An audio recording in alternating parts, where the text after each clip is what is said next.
Hey, we're the Flick Chicks. Hey, it's Anne. And I'm Monica, and it has been a hot second. It has. It's been a minute. Like, wow. A whole años, okay? Like over a year now, I'm pretty sure. Which is crazy because we literally had to go back and check. I was like, it hasn't been that long. And lo and behold and lo, it was a long time. Here we are. But we're back. We are back. For now. Don't get too excited. Yeah, don't. We're not going back to weekly episodes. Remember that time? Oh my gosh. Oh my when you said that, I was like, jobless. no way we were actually doing that. No. We were jobless. This was COVID. What do you expect? Unemployed. But yeah, we're not doing that. But we had to come back for this episode because if you are a true Flick Chick fan, yes, you know that we did a YouTube video and an audio episode as well a while ago. This was not last year. This would have been the year before last year. So like 2022, I think. Yeah, probably. Yeah, it would have been in 2022. We did a video about Percy Jackson and the Olympians, the Disney Plus series. Yes, we did. And we talked about like what we wanted to see, and that it just feels like so long ago now because this was like probably right when it was like announced. And oh, how the time flies. And now the series is out. Yes. And we've watched it. The whole season. Isn't that crazy? That is pretty wild. The whole thing. That is so That's cool. Crazy. But in our first video, we talked about the top 10 things we wanted to see in the Percy Jackson series. This time we're going to still be inspired by the list, and we're going to name top 3 things that we liked about the season, top 3 things that we disliked about the season, give a overall rating, overall grade, as we always do, and we'll talk a little bit about our hopes for season 2 because it did get renewed, if you don't know. It just got renewed, so I'm very interested to see what our thoughts are after all this time. I am too, and we haven't talked about it, so that's good because we were very bold, I will say, with our desires. Straight up, like we were being critical. Obviously we were like, we need this for it to be good, which is fair, right? I think so. As dedicated fans, it's allowed. Yeah, of course. So, let's see if it stood up to our standards. Yeah, for sure. Okay, so we'll start on. I definitely have things to say. We definitely do. Me too. But I think we should start on the positive note. Also, just a side note here. Sure. Me and Anne have actually not talked about this at all. No. We have not discussed the show whatsoever since it came out, which is interesting because we talked about it a lot leading up to it, and the minute it was out, we just never talked about it. So this is the first time I hear of your opinion. I know. I've definitely tweeted my opinion. I think I saw one tweet and I completely agreed with it, but I feel like that tweet was like, everybody agreed with that. That was like pretty, and we'll talk about it. Okay. We'll talk about it. We'll see what happens with that, I guess. Okay. So let's first, maybe I'll name one thing that I liked and then you name one thing and then back and forth. Okay. So one thing I liked was, we might have the same thing. We probably will. First thing I liked that's on my list is I have to shout out to Walker Scobell, who played Percy Jackson. Yes. Yep. My son. Anyways. Just first is him as Percy Jackson, and also in general the way that Percy Jackson as a character was portrayed in the show was like a big for me. I just think obviously we fans always talk about the movies, but in the movies he was giving blubbering idiot, which is fine, that's not a problem, but it is when you're trying to play Percy Jackson, and in this one he's Percy. I just don't know how else to say it. He literally embodied Percy perfectly. Just super well cast. All of the lines that he said were the best. The kid is in so much of the show, a lot of it. I know the show is named after him, but he's in all the scenes, and the fact that I never got tired of him or never, he was never the source of annoyance in a scene. So I just felt 10 out of 10. I had to say that for sure. Yeah, I totally agree. On that same note, I was gonna go, my main positive that I was gonna talk about was the acting, specifically Walker. I think all did really good. I think Leah, she goes by a middle name too. Leah Sava Jeffries. Yeah. Yes. Her acting was also really good. Like everyone did really well, but like Walker was like such a standout. Like he was giving emotion. Ugh. Like his facial expressions, like he was giving torture. Yeah, he's such like a good you know young what I actor. mean? Like he had to he had to play a Yeah. range of emotions, and he did them all. He ate them all. Yeah, he just like he acted his little butt off. So I was like, you're really good. And yeah, that was my main that I think like the actors were really good. And I think we all know like when the casting list came out, which I'm now realizing, like I'm just looking back on our YouTube video, like this was even before like we knew anything like about the cast, about anything. Right. And we wanted kids who are actually kids, like that was one of our points. So I'm really glad they went with that. I think like the ages and everything was really good. We also talked about like casting for the gods. Yes, which we did. I will say I liked Chiron, and I liked like Dionysus. Who else did we see? Hermes we saw. Like in general, I think the acting was just good. Yeah, we saw Hermes, Poseidon, Dionysus. We saw Zeus, obviously, and Poseidon and whatever. But Zeus was really like. we'll talk about this more when we get into really the negatives, maybe. Yeah. But in general, whoever was there, I think like the acting was pretty good. No, and I was pretty immersed. So yeah, was never taken out of the scene, I would say, for sure, by the acting. Okay, you're positive. If there's another positive, or should I don't know, like you named the okay, my second positive, this was actually kind of controversial, maybe. Okay. Because I saw a lot of people on Twitter didn't like this about it, but I kind of liked it. And this is very minuscule. Probably just because I have more to say about things I didn't like, just because I'm like picky and I want to be annoying. I feel like maybe I know what you're talking about, but go on. Yeah. So one of the things I actually did like was like the editing, kind of. Oh, okay. No. Like I don't know how to explain it, but whenever a scene would be done, the scene would the screen would go to black, and then the next scene would start, and it gives me like early 2000s like kids shows. Like that's how it was, right? Because and if you watch older shows on streaming nowadays, that's how shows are, because that was meant to like fit in a commercial break. Yeah. So like they would edit it in a way where it's like, were you expecting a commercial break to go there? And it's like kind of funny, but I'm like, I get it, because it invokes that like childlike feeling to it, because that's how kids shows are. Like they're very episodic or whatever it's called, where each scene kind of like starts and ends and then starts and ends, right?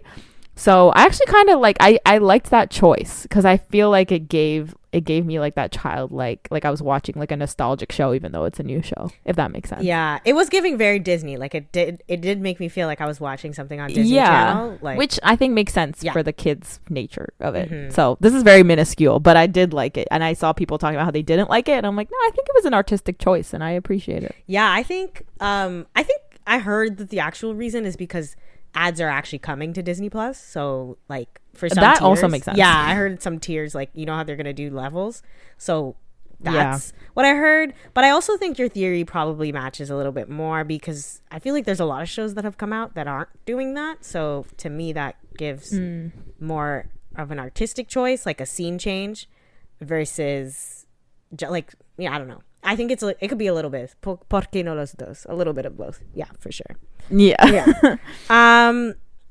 No, I thought, but I don't want to talk about it. I don't want to say what I thought you were gonna say, because maybe it'll be in your dislikes, and I don't want to bring that up. So, oh, you can bring it up. I won't say anything. You won't say until anything? my dislikes. No, because like there's a lot. I'll just be like, okay. There's a lot of controversy about Gabe's characterization, and oh no, that was not in my dislikes, but I want to hear what you have to say. So a lot of people hated that he was super toned down in his abuse and stuff, and I understand the argument against that, but I do think that when I reread the book recently, I found the whole Gabe plot line a little bit too, I don't know how to say this, like cartoony. I don't know how to describe it, but it was like at first it was just like he's a jerk and he sucks and he stinks and he's stinking, for Percy's protection. That's why his mom puts up with it. But then later in the book, like it's not until like maybe the second last chapter that Percy catches on that Gabe like hit his mom like in the face. And then he's like, okay, like let's open Pandora's box and get this guy killed. I just think it was kind of, it felt like the abuse was just kind of there as a throwaway last minute thing to justify like Gabe getting petrified or whatever, rather than like a through line, you know?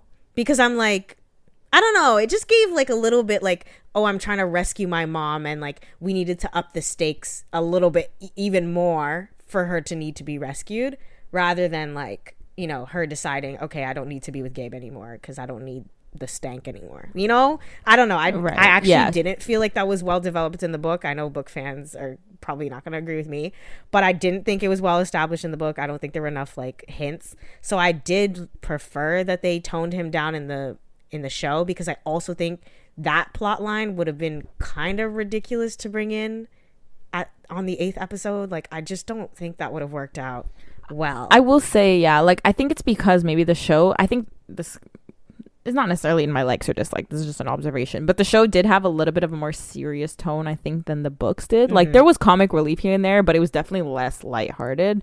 For sure. So I kind of get where they would be coming from that. So like for me though, I don't know, maybe I missed it, but like, did they say in the show why the mom was with Gabe if he wasn't even that like horrible? No, that's definitely where the show's like messed up, because there's no reason for her to be with Gabe other than like she just doesn't like him, I guess. At the like they get a divorce, like, so it's just like she's just divorcing her man. Like there's no he's just there. Yeah, I guess. But you liked his characterization. Like that's your I'm saying like, that I prefer him toned down. Like I don't think the abuse thing would have worked.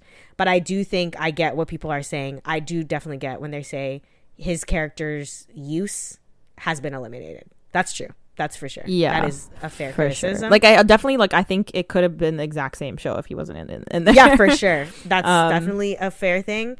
I think they could have found ways to make his character. Like I still think you can keep the stank angle. That's what I'm saying. Like the stink thing. Yeah, like they could have just made him gross. It didn't have to be like it abusive. Didn't have to just be been like ew. Exactly. Honestly, they could have even changed it to like he's an uncle and he's gross and he just like stays at the house and they're like, ugh, like why do we let Uncle Bernie crash here? Like something like that. Interesting. Because I just don't like the whole. They need to hire us, bro. Please, because I just think the whole my mom's dating a gross dude to save me is just a little far for me. Like really? Yeah, for sure. We couldn't put onions in the house. Like this is it. All right, you know. So I feel like that would have worked for me a little bit more in terms of that, because I do think to some extent, and then we'll move on, I do think it's like no, I know Rick hates when we compare him to Harry Potter, but I have to a little bit. It is a little bit like they're trying to be like the Dursleys, like the equivalent of like, oh, I have to put up with abuse but for like my own good kind of thing. And I just think in that way it didn't really work for me in terms of like, you know. Yeah, that's fair. But not a big deal. Not a big deal. That was way tangent. Mm-hmm. It's okay. I'm gonna actually say it's still on topic though. My second was Sally Jackson being a lot more developed and more involved in the story in this show. Like she was so integral, so interwoven in like all the actions that Percy did, like references that he would remember. They were always like references that, you know, of things that he had with his mom and conversations. And I think it really helped to humanize her in a way that maybe we couldn't get from Percy's perspective alone. Like, I think with Percy's perspective alone, which is fair. It was like very much like, I love my mom, you know, like how anybody would love their mom, like duh. And it was like, oh, she keeps sending me to boarding school and I don't know why. Versus like, I feel like we really got to see like the whole story behind how she felt raising him, and I thought that was really, really good. Yeah, this is like kind of on that same note. I really liked the scene with her and Poseidon in the bar. I know, like, I have thoughts about like whether they should have like met really, because I guess in the book, like after like he just kind of left and she never saw him ever again. Yeah. So I know people have opinions about that, and I get it. Like I said, this isn't necessarily my like or dislike, but I think that scene was very like emotional. It was. And like where she was like, oh, do you want to see him? And he's like, not this time. And you're like, oof. And she was like even hear his voice, like, oh my gosh, Sally, please. No, like all the Sally, like that, like, yeah, that was literally gonna be my second like my next thing was that I think like Sally Jackson, just we knew this was gonna happen though. Again, like in our previous video, we wanted more backstories for like supporting characters, and we did get a lot of like flashbacks and stuff.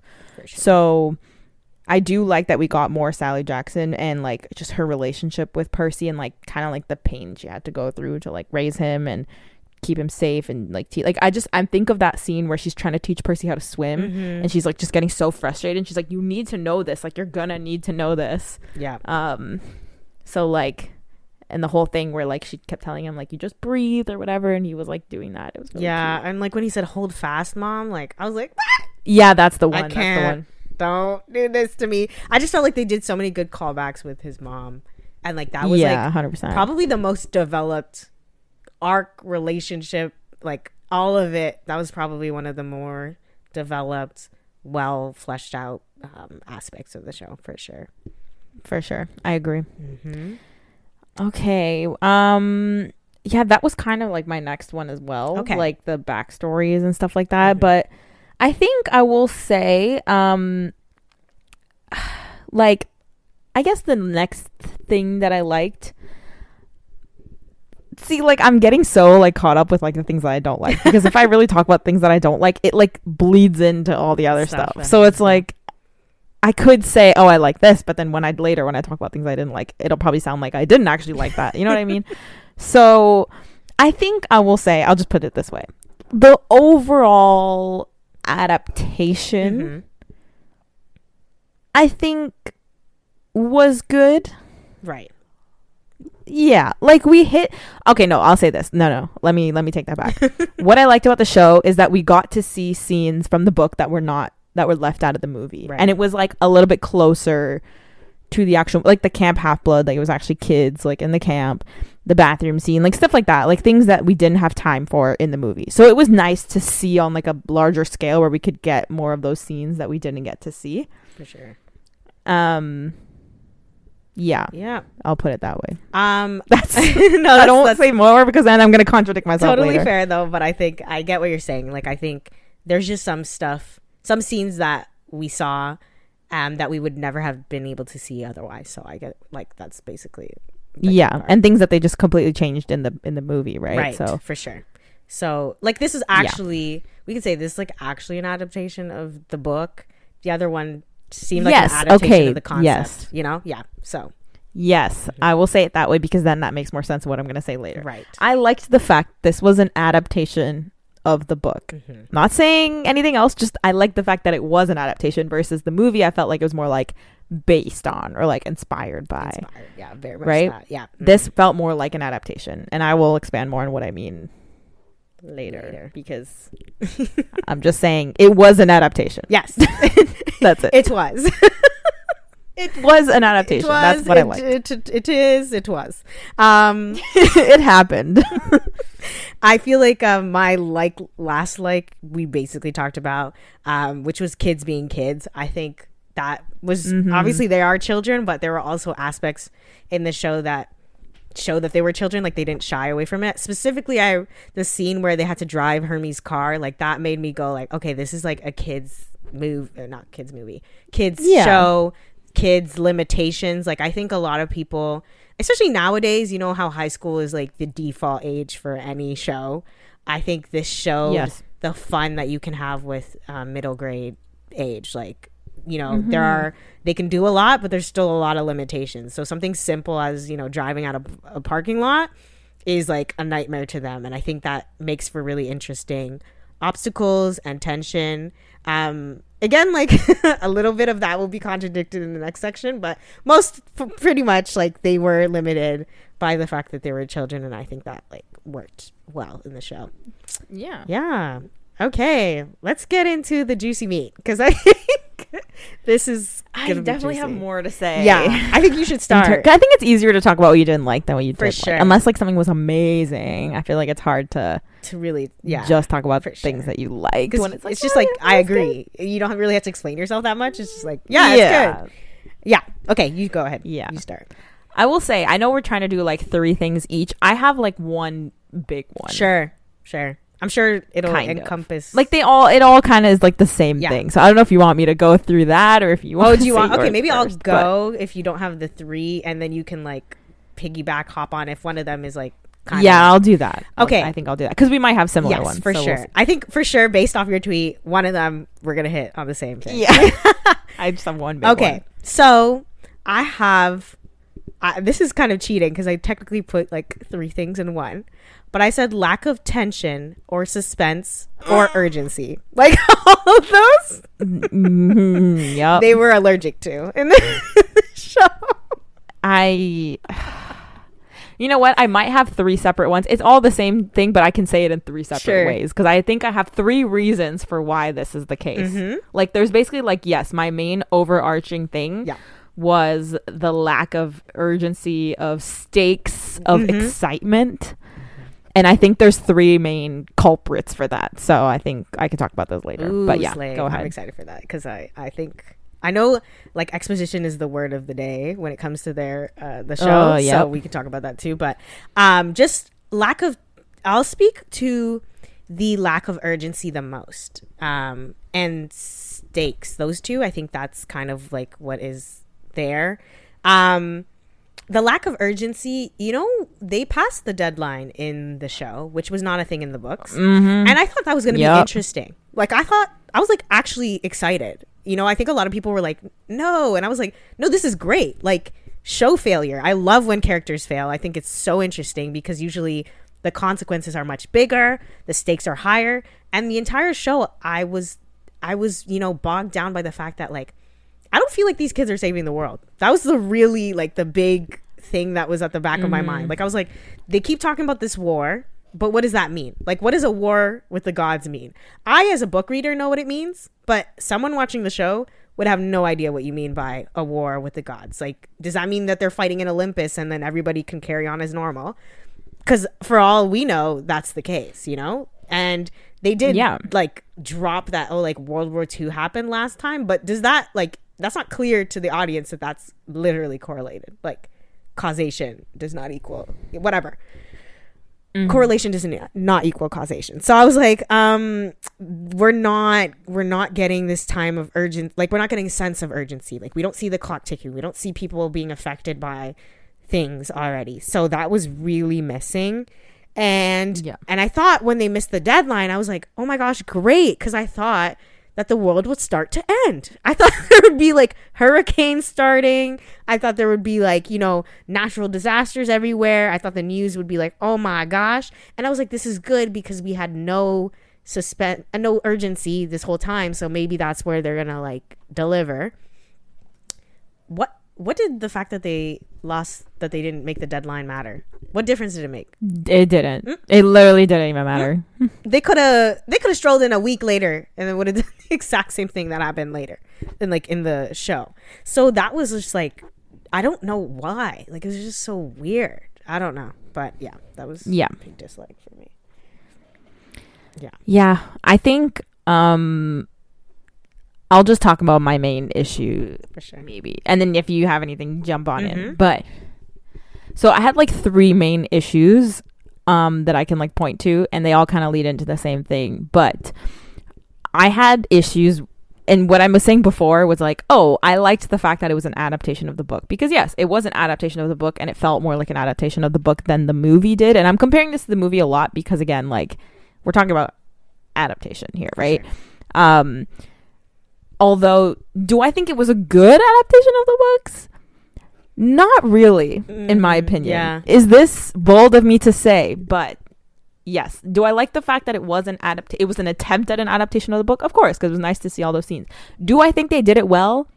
No, I don't. Yeah, no, fair enough. I know this is harsh, but I was pretty disappointed. And you know me, I'm a plot girly, and as much as I loved Walker and seeing all the characters and stuff like that, and get to see like Sally's development and whatever, everything else fell really flat for me. The plot, okay, so I'll say my 3 things. Number 1, the writing. I felt the writing was a little bit stale at points, and it was a lot of just like standing around and talking. Like it wasn't, And it's not even like on a exposition. It was just like a lot of the scenes I'm like, okay, do something. Like this is like, there was just a lot of talking. I was like, there doesn't need to be this much talking. Like you guys should be doing shit, you know what I mean? So there was the writing just felt kind of bland to me. I felt like the writing, like the book dialogue was a lot like wittier, sharper. A lot more like sharp. Yeah, that's the word I was looking for. A lot sharper. It felt a little bit like dragging out a little bit, some of the conversations and stuff like that. So that was a big one for me. Number 2 is like just the atmosphere. I noticed some of the like scenes would just have like no background music or anything, and it was just like very quiet. And I was like, I'm not vibing right now. I don't know. And like music is really important, more than you think, for like setting the tone. If something's happening where it's like stressful, you need like stressful music. If something's like eerie, you need a little like dash of eerie music in the background. Like, it doesn't have to be loud. It doesn't have to be like a soundtrack song. Although that, I will say, side note, I was expecting, like, this is the show that you would have like a good soundtrack for. Where were the songs? Where was the music? There was nothing. Like, where was the Percy Jackson theme? I should already know what it is, like, in my head. Like, the only music we ever really heard was like if there was a big fight scene, maybe, or like the intro, whatever, like the theme, not the theme song, you know what I'm talking about, opening credits or whatever. I don't even remember that. So, but it was very like quiet. I was like, why? Where is the atmosphere? Like, you know what I mean? And like, this may sound small, but music makes a really big difference in like how you feel when you're watching. Like, you want to feel excited. No, we feel whimsy. In Harry Potter because of that ding ding ding. Like, it's definitely because of that music. Like, no other. And I feel like if you go and rewatch Percy Jackson now, you'll probably notice it now that I've mentioned it. For that sure. There's just a severe lack of like music or score or like severe lack of score, complete not there of soundtrack. Like, this could have been such a good show, like with such a good soundtrack, where like you could have certain songs playing. I'm not talking like, you don't have to have Olivia Rodrigo or whatever, like the most poppy pop songs playing, but like you should have some songs in there with lyrics like doing something. It really helps people associate certain scenes with certain feelings. Like, ask any of the like little Percy Jackson stans on Twitter. They probably made like 1,000 playlists for each character. Like, we could have had, like, if you're trying to make like a phenomenon show for like the young teenagers, you need music. Like, I'm so sorry, but you need a soundtrack. And I was a little disappointed. It just felt very bland in terms of like the atmosphere. So that's my other thing. My last thing is the plot changes that they made. I severely disagreed with some of the like plot adjustments or plot changes that they made. And like, although I was very much a proponent of like, and again, we talked about this. I have our video open with our like chapters or whatever, and we did talk about how like we didn't mind if there were going to be some changes as long as they were like good changes and that they made sense, right? Because we knew like, okay, this is going to be an adaptation. Rick is the one like spearheading it, so he might want to make some adjustments to fit the screen better. It's also like a bit of an older book, so to like adapt it or like update it, we were fine with that. However, the choices that they made every single episode, there was like something in there that I was like, why did they do that? Like, why did they change that? And I'm like, you could have made other changes. And I have my examples here. And the one big thing, and this is my main issue with this, is how many times they completely killed all of the mystery. I already know. In the book. Yep. It was crazy. They killed the mysteries every single time. And it was getting, the first time it happened, I was like, okay, that's weird, but sure. The second time it happened, I was like, okay, again, but maybe they're saving this for later. Okay, then it happened a third time, and then it happened a fourth time. And by the fourth time, this is when I made that tweet. I was literally like, no, yep. I'm sick and tired of this. I'm sick and tired of this. I am done. Like, that, by that episode, I was like, no, I don't like this adaptation. It's not good. And I will go through my 4 things with you. Number 1, and they're all the same thing. So basically, I'm so annoyed that every time an exciting scene was supposed to happen, they already knew what was gonna happen. And they told us about it too. And they just told us. My biggest thing, and this was like, I was having so much fun in the first 2 episodes, and then they met Medusa. First thing they say, they get to Medusa's lawn. Hello, kids, I'm Medusa. I literally sat there. I was like, huh? I'm like, what? What do you mean I'm Medusa, babes? The whole point of the scene is they're supposed to find out you're Medusa. So what is this scene gonna be? I was really confused. And I literally sat there, and that like completely pulled me out of it. Like, in the first 2 episodes, I was in it. I was like, oh, this is so good, blah, blah, blah. The minute she said I'm Medusa, I was like, hold up. This is not, what are we doing? Because that scene is so like it's so nerve-wracking because like you know something's wrong, you can tell something's wrong, and obviously if you read the books or whatever, you would know something's wrong. But like the point is the build up where they're like, okay, this nice woman is trying to help us, like let's see, we're hungry. That is another thing. The side note, they're on the run, they're literally sleeping on the streets, like they're driven by the fact that they need food. Yeah. And they just completely took that out as well. So it was not exciting at all. They get to Medusa's, they're like, okay, this lady, you know, she's gonna give us food, like who cares, like we don't really worry about whether she's evil or not, we're just trying to get food.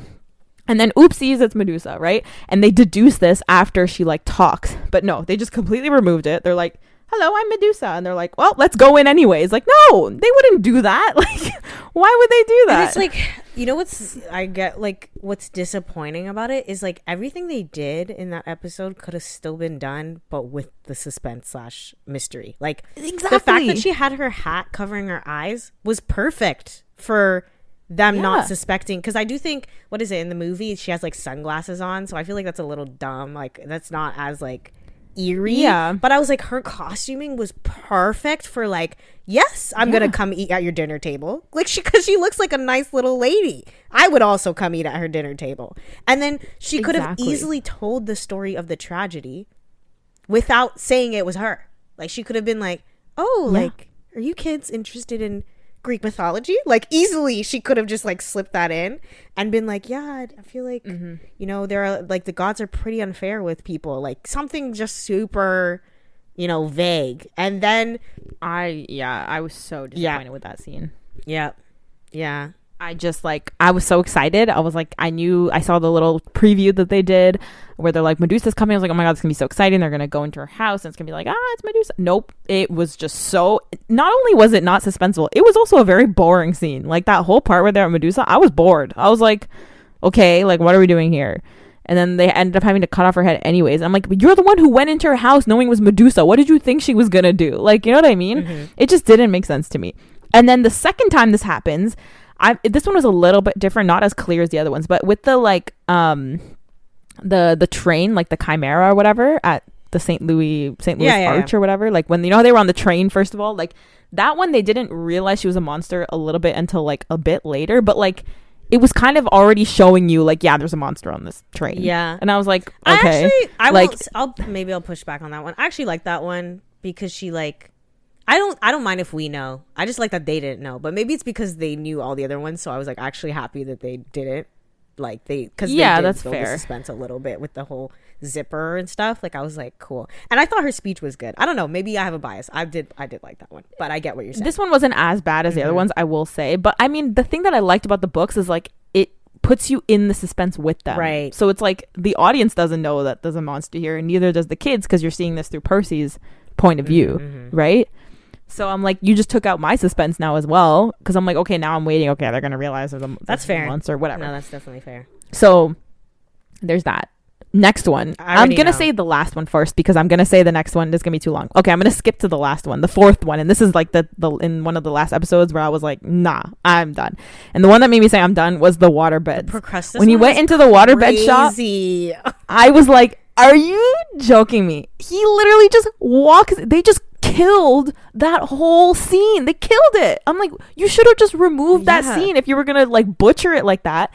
They literally, again, if you haven't read the books, they walk into the shop because they're trying to find the entrance to the underworld, and then they go into the shop, and then this guy's trying to sell them mattresses, and then Grover and Annabeth, like, they go and try the water beds, and then they get trapped, and then they realize, oh shit, this is this god or whatever. Instead, they have him literally just walk into the shop and be like, I know who you are. You're this guy, and those water beds are gonna trap me. I was like, there's no way. The girls have lost the plot. I was like, there's no way. I'm like, who wrote this? I was like, who wrote this script? This is horrible. And the way he like literally said the beds are a trap. I said, no way. I was like, there's no way. I'm like, this is the most lazy. I'm sorry, like I'm not a writer, but this is the laziest writing I've ever. Because I thought maybe for a TV show. Like I was like, there's no way. I was like, okay, maybe he knows who he is, and he's gonna be like, and you're gonna help me get into the underworld, and he's gonna get tricked into the bed. Like that's what I thought. I was like, at least that. Nope. It was so bad. I'm like, I would have rather them just take the scene out. Take it out, because that was an insult to all the audience to just be like walking into the shop, hey, you're this guy, you're gonna trap me in that waterbed and I'm not gonna fall for it.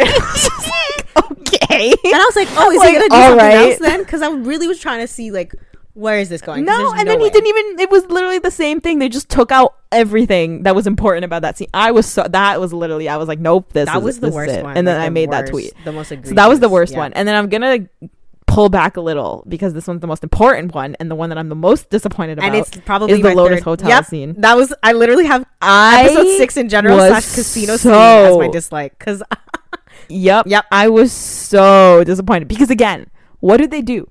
They walk into the hotel and immediately, oh, don't eat the lotus flowers. They're going to make you forget that you're in here. I was like, what are you talking about? What are you talking about? The whole point of that scene is they don't know. Like, they just took out, I hated, and this is like back to my overarching point. Why did the kids know everything? Like, this doesn't make sense. Like, they really made it seem like these kids just know their way around. They know everything already. And I'm like, this just takes out all the stakes. Because I'm like, okay, I get it. They're part of the Greek mythology world, so they should know stuff. But I'm like, they're kids. Like, the whole point, the plot doesn't work if the kids just know everything already. If they know everything already, why are they in these situations in the first place? Like, I get it. They added Hermes in there, and they're like, oh, well, we have to go in here because Hermes is in here, but just don't fall for the lotus thing. But in the book, it's like they're kids, and they're like, ooh, fun hotel, let's go in. Oopsies, it's been 5 days. Like, that was like that's the whole, everyone loves that scene. It's so iconic. And they just ruined it. And ruined it. It definitely ruined it. And I think they need to reevaluate what being smart is, because being smart is what Percy did in the book, which is he looked around and was like, wait, why is this like guy wearing 70s clothes? And he's like, let me ask him what year he thinks this is. And then he goes around asking other people, and then he puts 2 and 2 together.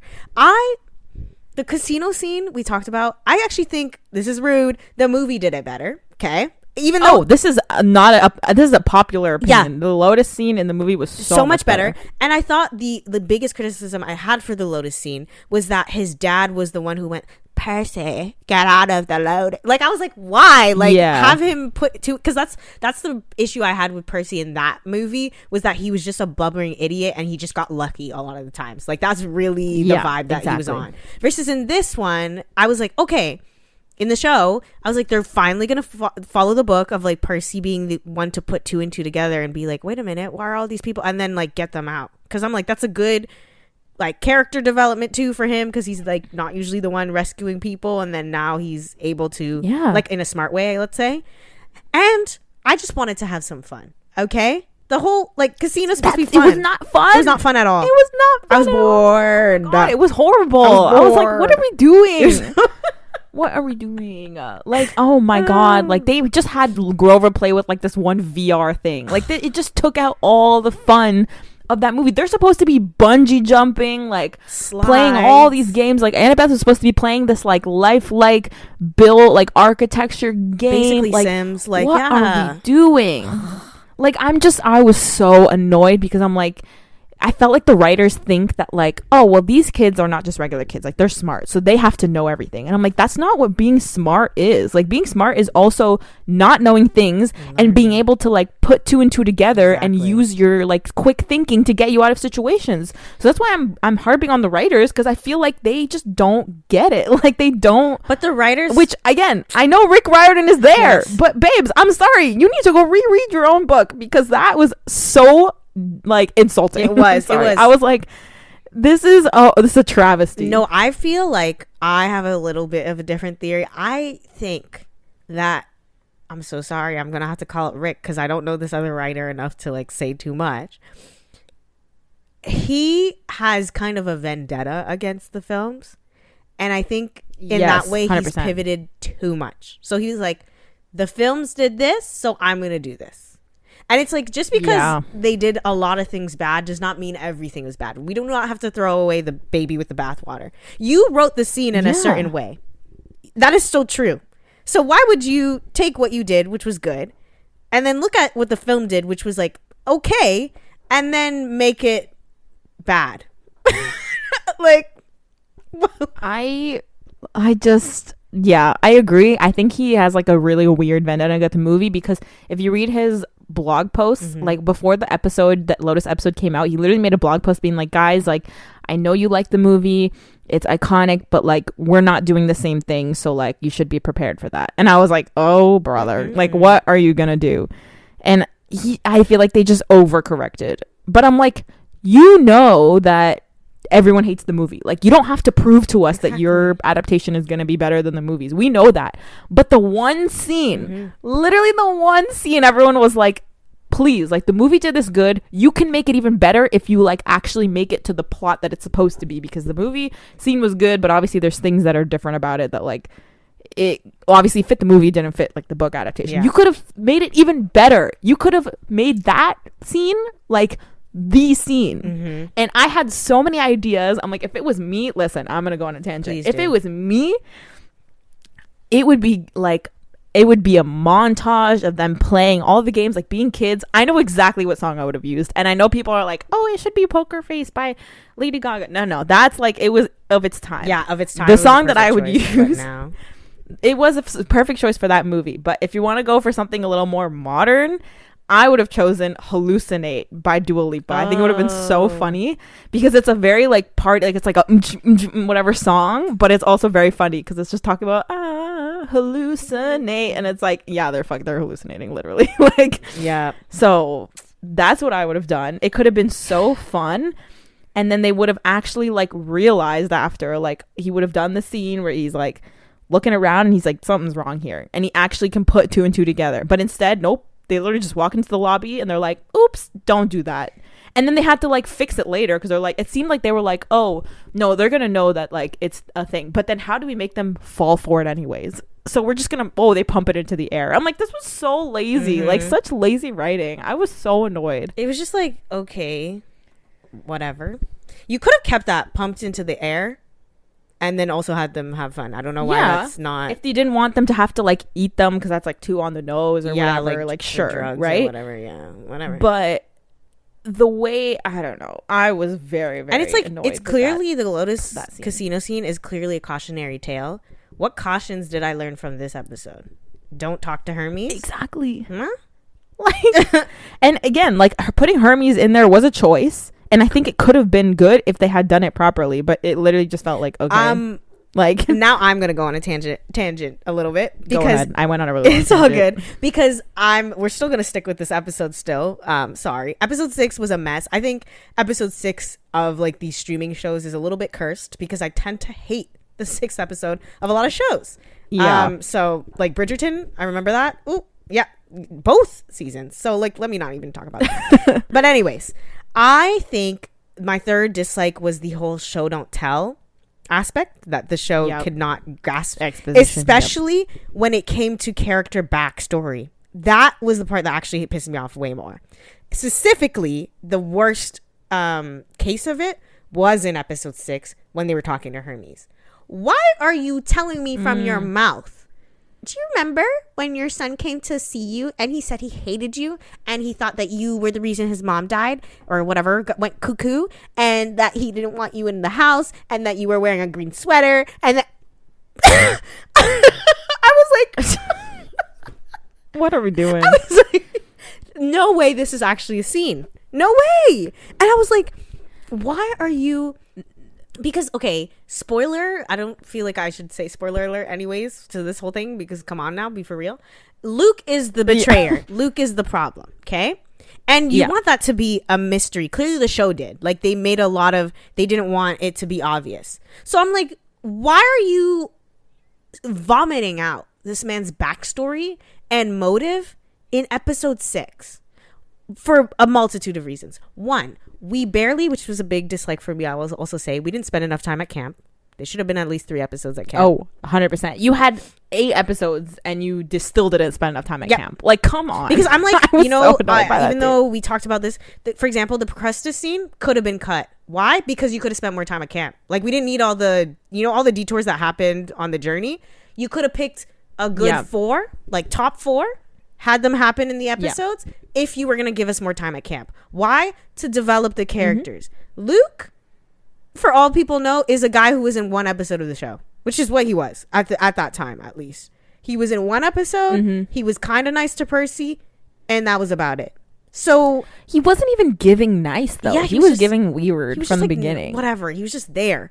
And I'm like, why does that betray by a friend? If I'm watching the show, I'm like, is he even friends with Luke? I wouldn't even know that. I would be like, I'm like, you met him like twice. Yeah, exactly. Like, for all we know. So I was like, what is this? I was like, okay, I guess they really want to lean in, because Luke was so like very minimally involved. He was just there for exposition as well. So I was to like spill out all the stuff that happened. So I was like, okay, guess he's not that important. And then, guess they're trying to diminish his importance because they want the twist. But then in episode 6 and even the other episodes, they just keep spilling things about him. And then the worst one was when they spilled his backstory. I'm like, wouldn't that be more interesting to learn about after? Kind of like how like you learn about villains' backstories later, not at the beginning, because you use that as their weakness. That's the whole point. I promise you, I'm telling you that Luke's backstory does not become, especially about his mom, does not become a thing until like the 4th book. I'm telling you, there's no way it's in the 1st and 2nd book at the like earliest. So to spill all of that, in episode 6, did y'all think you were not getting renewed? What was going on? Like, did you think? Listen. Like, I don't know. Yeah, continue your saying. It's just like it felt like, and they were like, oh, we have to spill all this tea about Thalia. Couldn't you know what you could have done, which is like what every single movie show does? People, usually there's like lore in all fantasy type shows. There's usually lore about, there's a story about somebody. Like in Hunger Games, the story about the hanging tree, that's lore. That's just like folklore that everybody knows about. In Divergent, the talk about the person who has 4 fears and then it ends up being, or was it whatever, that is like lore. 4, you know, people just say the story and they go like, oh yeah, everyone believes that. Thalia's whole story is supposed to be lore. It's supposed to be like, oh, everybody knows that the tree up front is because like Thalia sacrificed herself, and that's why we have the tree. That's it. You could have just said that. Peem, close your mouth. Next, which is what they said. This is what it was in the first book. And then later you start going, oh, Grover was her protector. Layers. Oh, she was hanging out with Annabeth and Luke. Other layers. You had 8 episodes. Okay. If you wanna talk about an episode in season 1, I don't have a problem with that. Don't dump it on me. All in one go. What is this? What is that? You didn't know you were getting renewed, but you did know you were getting 8 episodes. So I don't understand why you're vomiting all the backstory with Luke, all the backstory with Thalia, and all while not developing Annabeth's backstory. Because they did not develop Annabeth. They didn't at all. They had her as a mouthpiece for Luke and Thalia. They didn't talk about all her like on the run stuff. They really didn't touch upon that. I did like her arc about like how she's ruthless, and then she realized like, oh, I'm not supposed to be like the gods, like my parents kind of suck. Like that was a good season arc. That's a good season arc. But in terms of her depth as a character, I didn't have a problem with her not having that much depth if you were going to talk about it later. But you kept talking about other people's backstories and not the girl who's in front of my screen, not the girl who I'm spending the most time with. Like as a book reader, I guess I could forgive it because I knew like I'm like, I know they're going to do more stuff with it, so I'm not like worried. But I just think from a show watcher standpoint, why? Like what happened to cookies? What happened to leaving crumbs? Like, I'm done with the tangent. That was too long, but yeah. No, you're right. And like for me, I'm just like, it just fell again. I feel bad because I'm not a professional writer. I know it's a difficult profession. Yes. And I'm looking at the writing credits, and every episode was like written by like different people. Is it actually? Like, I thought it was just only the first 2. No, the first 2 episodes are written by Rick and Jonathan E. Steinberg, and then Jonathan E. Steinberg wrote a couple of other episodes, and then Rick wrote another of the episodes, and then a couple of the other ones are like different people. So like, I'm just talking about the writers collectively. Okay, yeah, writers room. It was giving like amateur. Like there was some mistakes in here and like plot points in here, but I was like, have y'all ever written for a TV show before? Like, I'm really sorry, but like, some point that this is a point I saw on TikTok. Episode 6 is called "We Take a Zebra to Vegas," right? Because they are naming all the episodes after chapters, which I thought was really cute. Yeah. Except for the fact that in the animal truck that they take, Where's the there zebra? wasn't a zebra. Where's the zebra? There was no zebra. Even in the scene where like they release all the animals, there was no zebra. I was like, come on. Like, okay, I get it. They probably named the episode afterwards, but I'm like, that was a plot point where like the zebra is like talking to Percy because Percy can talk to horses. Yep. Because of his powers, and they just took that out. Which also, so I'm like, don't be dumb and call the episode "We Took a Zebra to Vegas." So we're not gonna put a zebra in there. His powers, where are they as well? That was not. Where are they? Like they just like I feel like they just watered it down and then like made these weird changes, and I wasn't a fan. And I'm just like, there was something else I was gonna say too. Also, like I found the underworld scenes to be very underwhelming as well. Yeah, it was just like, I don't know. It was just like. Oh, I forgot. Yeah. And they totally changed. And this is like whether you agree with this or not. Like, it's not necessarily good or bad. But I don't like the fact that they changed, like, the fact that Percy is upset with his dad at, like, leaving him. Because when he sees his dad at Olympus in the book, the dad is like, oh, like, trying to talk to him. And he's like, you know what? Screw you. Like, I don't need you. Like, you were never there for me in the first place. Whatever. But in the show, like, it's like they have this, like, really touching moment. And I'm like, you don't even know this man. Like, what do you mean? Yeah. Like, that was a big part of his character where he's like feels really protective of his mom and is like, my dad was never there for me, like whatever, which is why it's so confusing for him when like his dad does these little things to help him like along his journey, because he's like, now my dad is like helping me out, but I literally like he's never been there. Like that was the whole conflict in his mind. So it was really like satisfying, I guess, at the end where he was like, you know what, like thank you for your help, but like you were really never there for me my whole life, so like I'll be fine. Good. Right. Yeah. But in the show it was like, oh, like he like touched his face or whatever and he was like, oh, what about my son? And I was like, okay, yeah. Like, no. I'm hoping, I guess I'm gonna, that one, I get your point, I do think it's fair. I guess I'm gonna give it benefit of the doubt because I'm hoping in season 2 maybe they like explore more of the resentment. Like now that he's actually met him, maybe he'll actually have even more resentment, like a little bit like, so you could have been around though. Like you could have been here. Yeah.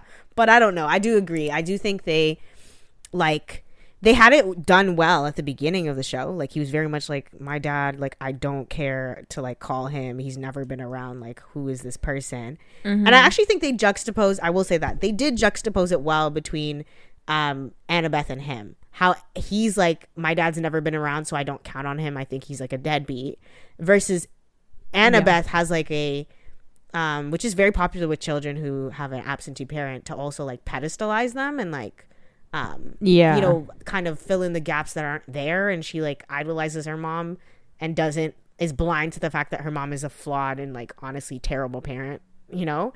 And like the fact that she took the betrayal, that her mom was like, yeah, I'm gonna let a monster kill her. Like she was like, yeah, that's what my mom does. Like, you know, that's weird. You should be concerned. So I thought that was juxtaposed as well at the beginning.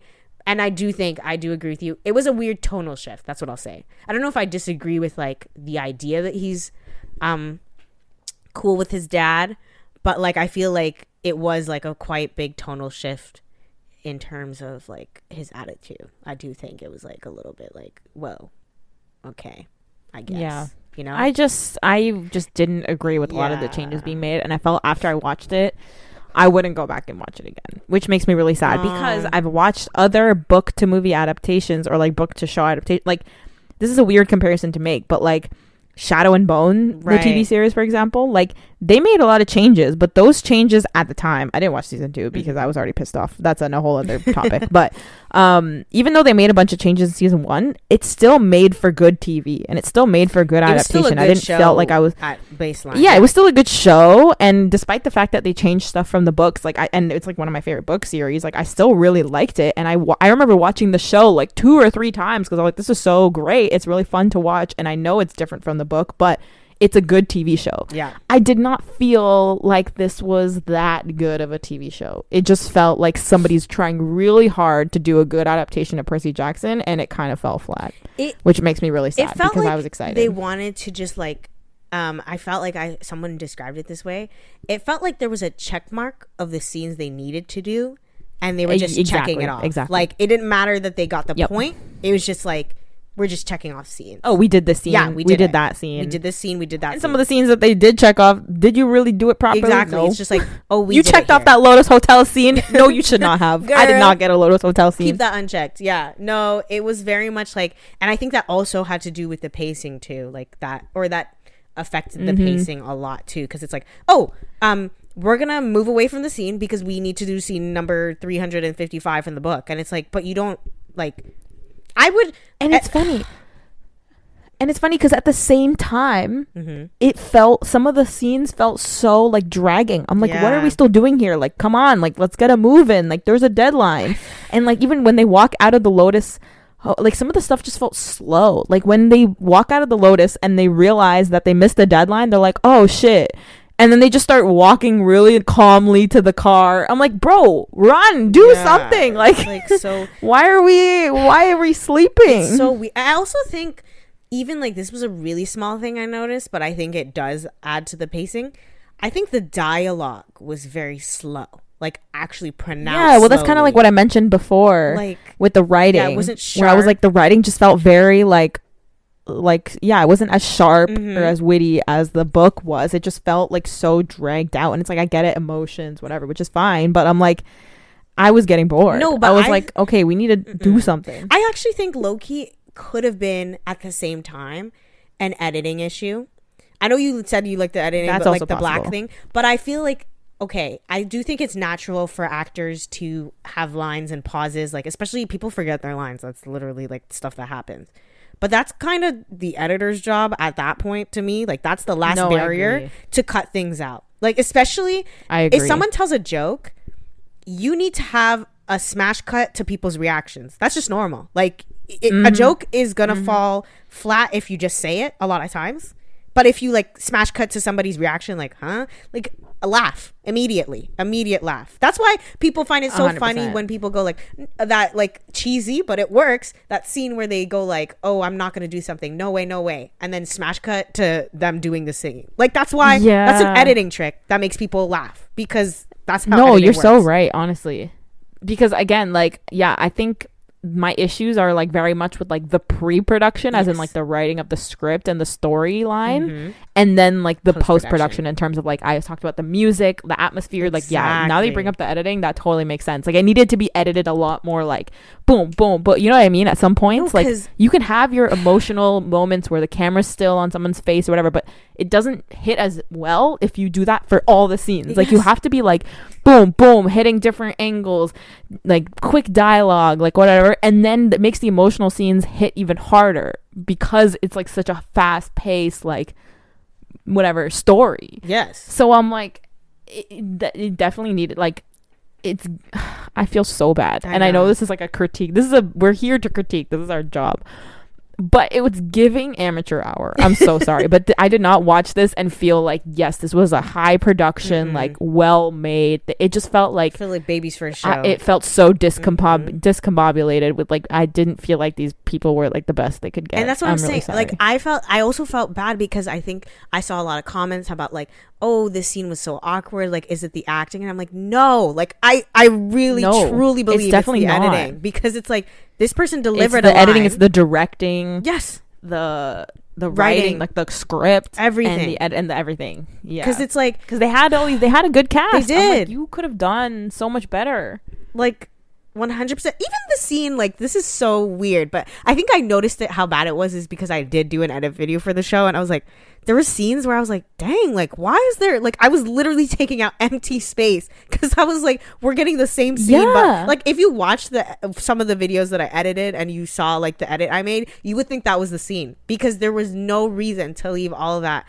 Like, I specifically, I know then we'll move on, but I remember the scene where they're in Athena's like palace or whatever, like the St. Louis Arch, and Percy does that joke of like pretending to be Annabeth's mom and like, oh, I'm just going to the potty, like that part. Why aren't you smash cutting to Annabeth's reaction? Why are you lingering on this man who just did an embarrassing joke? Like, give us character reaction, then go back to him lingering. Like, you're making him look crazy. Like, that's what I mean. Ugh. Like, we're not professional writers or editors, but we dabble, okay? Just we dabble. And I can tell you, and I'm, at the end of the day, I'm the audience, and I have the right to have an opinion on your work. Correct. Because that's your job, is to write something and then have my reaction to it. And my reaction is boo. Tomatoes. I think I liked it a little bit more than you, but that's not saying a lot. Like, I think I didn't hate it. That's the thing too. It was more like I was just sitting there every week and I finished the episode and it just felt odd. Yeah, I agree. Like, I didn't feel great. I didn't feel I like was just I good food. What are these feelings that I'm having? It's like it just left a bad taste in my mouth sometimes. I don't know why. It was just it sounds so dramatic, but I was like, maybe it's because I just hyped it up so much in my head and the trailers looked really good. But every episode I'd finish and I'd sit there and I'd be like, okay. No, because like, this is what it is. All right. Like what you say, we liked it. It was an adaptation, but I didn't like it. Like, it wasn't like a TV show. Like, I don't know how. That's just. I feel like that's just it. No. It was an adaptation, but it wasn't a TV show. Like, I just feel like I could turn on my TV right now and turn to any channel, and I would have been like, okay, yeah, this is a TV show still. Like, I might not like what's happening. I might not like, particularly love it, but I'm like, but it's still a TV show. Like, I understand what's going on, why choices are being made. In this, it was like, we've never made a TV show in our lives, and I'm like, this is Disney. Like, y'all didn't get your team. Like, no, that's what I mean. Like, where is the talent? Where's, like, I'm talking like the crew. That's what I'm saying. Talent. Like, the crew, like the post, like what you just said, pre-production, post-production. Where are the people to clean up the stuff, clean it up? I don't understand. Yeah. No, I just, that's my final thought on that. It was one of those things where while I was watching it, I was like, okay, but then after I just sat there and I was like, what is going on? Yeah. Like, what are we doing? Yeah. I'm not enjoying this. And I tuned in every week. I did because I'm like, I hope it gets better. And I was looking forward to certain scenes and I'm like, okay, maybe they'll do this better. And then, like I said, the minute he got to that waterbed place and was like, I know who you are, I was like, okay, it's a wrap. I'm not getting what I think I'm gonna get here. And I just watched the rest of the episode to like just finish it up. So no, for sure. I will say though, that last episode I was barely paying attention because I was like, I'm not enjoying this. Yeah, I don't know. I feel like if I had to pick a strongest episode just for funsies, I don't even think I can. Maybe, honestly, I don't even know. I feel like the first episode I was kind of like, no, I think for me the strongest episode was episode 2. It still had issues, probably, yeah, but I feel like the whole, like, your dad is calling, that and that whole scene was kind of iconic. The fight scene was really good with Clarice. Like, I really enjoyed that. So yeah, episode 2 I think was decent. I think that was a decent camp. I was like, oh, okay, like, we're gonna start, and I thought we were gonna continue at camp. And we didn't. So, yeah, I feel like that, to me, was the strongest episode. Sorry, another thing I just remembered with the killing the suspense. How he just told them what the Oracle said right away. Oh, in episode 3. Yeah. Like, literally right after he gets the Oracle, the whole point is, like, he's grappling with this the whole time. Like, oh, my God, which one of my friends is going to betray me? And then immediately he's like, oh, the Oracle said this. And they're like, don't worry about it. And plus his whole scene about, like, I don't know who to trust. I picked you because I didn't think we would be friends. That would have been such a good, like, mid-season reveal. Like, end of 4th episode. Yeah, it's just, the more I talk about it, the more because they could have had a really good turnaround. Like, this writing was so poor. I'm so sorry, but it was so poor. All right, okay, we got to give an overall grade and then talk about our hopes for season 2. So, overall grade, I'm gonna give it. Are you saying percentage or grade or letter grade? I'm doing letter grade because I can't really think percentage wise. I think I'm still gonna give it, this is my bias, B-. I was gonna say B-. Okay, well, because it's like the heart is there with the actors. I believe it's the heart is there. They have it. They have what it needs.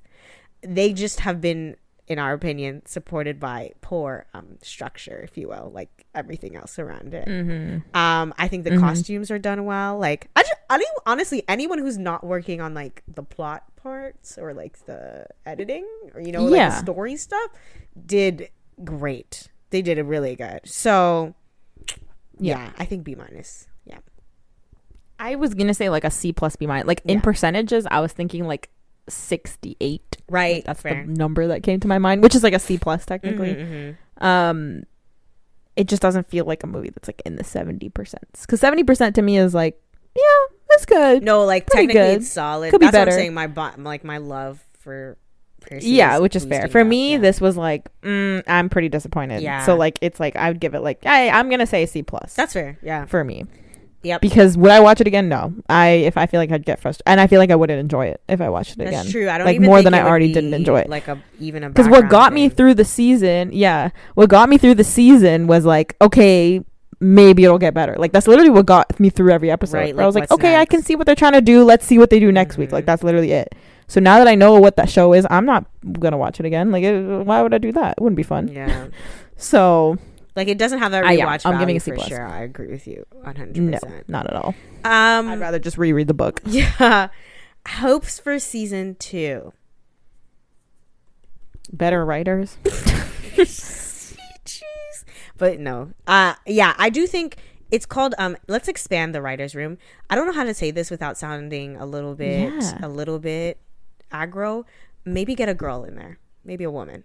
They did have one woman. Well, maybe one more. Okay. Who co-wrote episode 3. And that's the Medusa episode. Okay. So girl, I don't know what you were doing there. No. Get another woman. And then maybe get a different get one. a different woman, replace her, sorry. And then maybe get someone who has Younger? worked on TV. Like someone who, I don't know, I'm trying to think of a show that I'm like, oh, get a writer from there. Like, I don't know. I can't think of anything.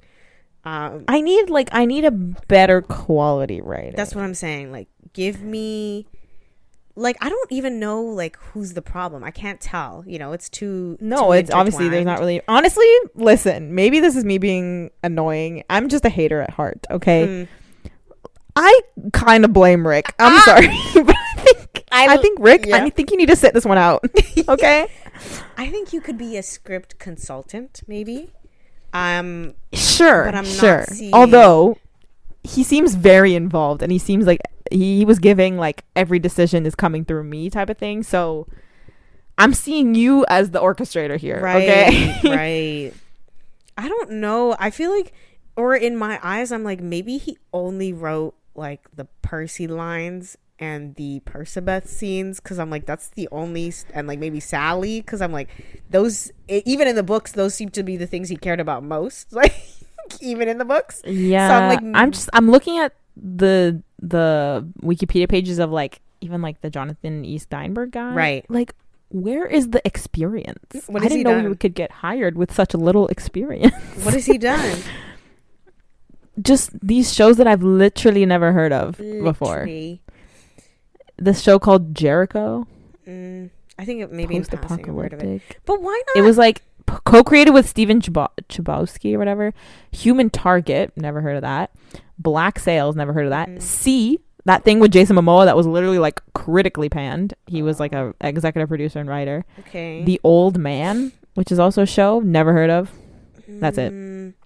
Like, you know who they could get from? I know this sounds really random, but get a writer from like The Flash, because The Flash is like corny, but it still does like the action parts and the emotional beats very well. I don't think anybody can take that away from The Flash. Like I'm sorry, I need someone with a better resume. Yeah. Like, I'm gonna be that bitch. Like, you need a good resume if you're gonna come up in here and try to come up with a good resume. You know what? Even y'all could hire someone who, was on the Stranger Things set for a second, like not season 4, but like the seasons before that. Early season. Yeah. Okay, I just stumbled on some tea in that it's the guy who wrote episode 4 and 7 is not coming back for next season. Or 4 and 6. Sorry, 4 and 6. And 4 people is like, it's like the one with the arch. So people are like conflicted because they're like, 4 was probably one of the best episodes and 6 was the worst. Yeah, so 4 was one of the better ones for sure. Yeah, so the writer's room is gonna probably get a shake up next season. Yeah, hopefully. I need it to be tightened up. I need some good writers. I need them to not kill any suspense or fun. Do I think it's For like sure. a lost cause? No, I think they could make it a little better, but they definitely can. They need to fix up. I think most season ones always have room for improvement. This is a lot of room. A lot of room. But Quite a bit of room. But I don't like, that's what I like about TV shows over like maybe a movie, obviously, is if a movie bombs, like in terms, or is like dumb, it's like, it's kind of dead. Like there's no redemption that usually. With the show, it's like you can actually get audience feedback and incorporate it in agreed. the rest of the show. So, and I'm sure, I don't know, I hope they're listening and they'll like listen. I feel like Rick listens, even if he is kind of like, you know, set in his ways. I'm sorry, Rick, if you're listening to this. I'm not trying to be sorry. mean. I'm just trying to be constructive, okay? No, it's because we care. Like, it's because we care. If we didn't care, we wouldn't be doing this episode. We wouldn't be recording. We wouldn't be talking. Exactly. It's because we want change, you know? And I want your legacy to be cemented. Yes. Okay? I want this show to good, be like... Rick. Exactly. I want the show to be like that show. Like, the kids are like, I want it to be the Stranger Things for kids. Or the Lord of the Rings for kids. But we're not going to get that if we continue this way. Because I honestly, I could be wrong, but I feel like, based on my, you know, anecdotal evidence, the people who are watching are the older fans. That's really the vibe I'm getting. I'm not really getting 12-year-olds, 13, like target audience technically hopping on the trend. I'm not really seeing it like that much. Not that much discourse about it. Like, they might have watched it, but really it's like a flash in the pan a little bit for the kiddos. And I'm speaking anecdotally because my sister has not even watched it, has not mentioned it, not even talked about it one time. And she lives here where me and my brother have been watching the show. So it's like, you know, it's a little concerning. So I want better. We know this. We want better. Okay, so what do we want for season 2? We said writing. Better writing. I will say better editing. We've mentioned that, obviously. Yep. I want to be at camp. Do not leave camp in 2 episodes or I will choke somebody. We'll riot. Just a little bit. We will riot in the streets. I want more Annabeth backstory, but done well. Tastefully. Okay? I actually think it's not a problem that we didn't get her backstory that much in season 1. I think it's cool that she's going to develop as a character. I just want y'all to handle it properly. I don't want it to give dookie, you know? Agreed. So that's the thing. Also, we didn't talk about him much, but Grover, I like the actor, but I think he was given little to nothing to work with. Agreed. Like his little song, the cutest. Okay, but that's all I remember about him in terms of characterization. And it's not enough. It's not working. Yeah, just fix it. just fix it. Any closing thoughts? I feel like we've really. My closing thoughts is I was expecting better. I was a little disappointed, and I like that it was renewed because I like more shows that are for younger audiences.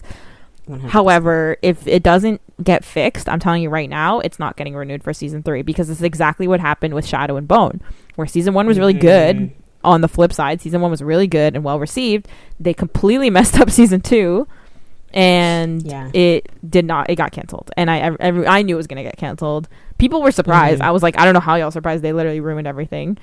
You lost the book readers, so don't lose the book readers, because when you lose the book readers, you lose your audience, and you will not get a season 3. Trust me. Plus, Netflix is way more cutthroat. I don't know why people are surprised. Maybe if this was like on that too. Like, I think Disney has because I honestly think if Percy Jackson was on Netflix, I think it would be a toss up for the renewal. I'm honestly being serious because I think Netflix would look at Netflix only likes completely negative reviews for like clout or like completely positive reviews. They don't even operate in the middle. They don't really like that. They don't. They will cancel something as soon as it's like lukewarm. They will cancel it like nobody's business. So I feel like honestly, if the show was on Netflix, there would have been a good chance that it would have maybe renewed for a second season, but easily canceled, like regardless of if season 2 was good or not. With Disney, I actually think you can do something. I actually think Disney has the money. Disney has the like willingness to do IP that lasts forever and ever, they are willing to create. They would want to create Camp Half-Blood at their freaking parks. We all know this. So long as you deliver something that is like decent, I think that's what we're talking about. Decent, yeah. And use the fact that you have Disney on your side, and don't take it for granted. Like, and you have really if you dedicated make it better, fans. people will forget about season 1. I know many 100%. shows that I've watched where season 1 is low-key kind of dookie, but like because the rest of the seasons are really good, people kind of just like, oh no, it's okay, like season 1 isn't that good, but once you keep going, it's better. You can be 100%. That show, so just get 100%. Better, and people will forget about season 1. I promise. Yes, we will. Honestly, I'm a little. I know we're supposed to end. I'm a little worried about season 2 though, because I'm not gonna lie. I don't even think the source material is hitting like that. I'm so sorry. I don't think Sea of Monsters is that. Yeah, I didn't love Sea of Monsters, but I think it gives them a lot of opportunity. Like, this is the chance. That's what I'm saying. Make it better. Like, please, let me in the writers' room. Just let us in. Let us in. Just let us in. Just let us like consult. Just I'll be a consultant.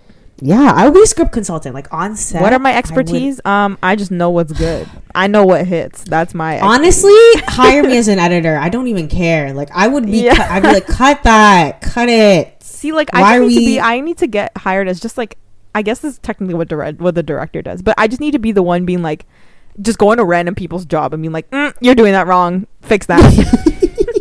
Am I an editor? No, but best I'll be in the editor room being like, oh, that way you just edited that? No, that was exactly. Let us be, undercover boss, but like we're not actually boss. Yeah, coming in. Exactly.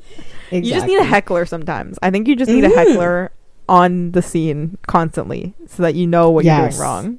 I just hope, I really hope they don't take the renewal as a sign to not improve though. I really hope that's not. I feel hopefully, because Rick is so active online, I hope he's seeing people's reaction to this, and I hope he's getting that constructive criticism and being like, okay, yeah, because I don't think he's a dummy. I really don't believe. I don't want to believe it, but babes, if you don't fix season 2, I'm gonna start believing it. I'm sorry. Yeah, I'm a side eye. Yeah, please just hire a really good writer's room.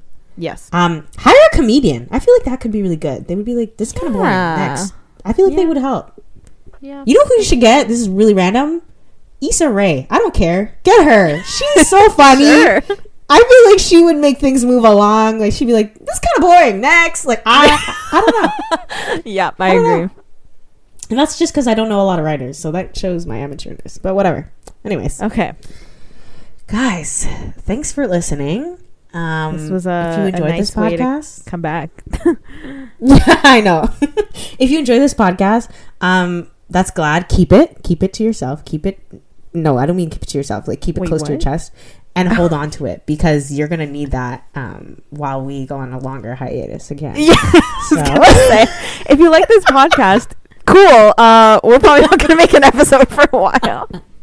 So that's what I'm saying. Hold on. No, here. I know you won't do it to yourself, so I'll do it for you. If you like this podcast, you should go check out Anne's YouTube channel, Le Antagonist, because it's a very similar vibe over there, except probably much better researched and much better prepared than me. So, if you like the vibes, go check out Anne's YouTube channel, and yeah.